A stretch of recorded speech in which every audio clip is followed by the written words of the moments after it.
اپنے رب پر بھروسہ رکھو، وہ تمہاری من پسند چیز تم تک لائے گا مقررہ وقت پر، اور تم حیران رہ جاؤ گے۔ کسی کی راہ میں کانٹے بچھانے والوں، کیا تم نہیں جانتے کہ اس کے پیروں سے رسنے والا خون تمہاری قسمت کے صفوں کو کالا کر سکتا ہے؟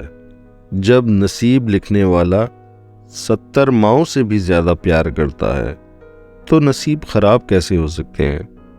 تعجب ہے اس پر جو تقدیر کو برحق جانتا ہے، پھر بھی جانے والی چیز پر غم کرتا ہے۔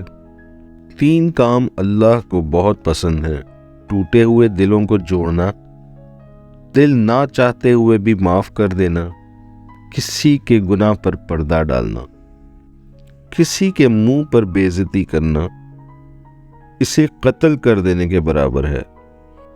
کچھ رشتے ایسے پرندوں جیسے ہوتے ہیں جو کھلے دروازے دیکھ کر بھی نہیں اڑتے۔ آزمائش بھی اللہ کی طرف سے تمہارے لیے یقین کا امتحان ہوتا ہے۔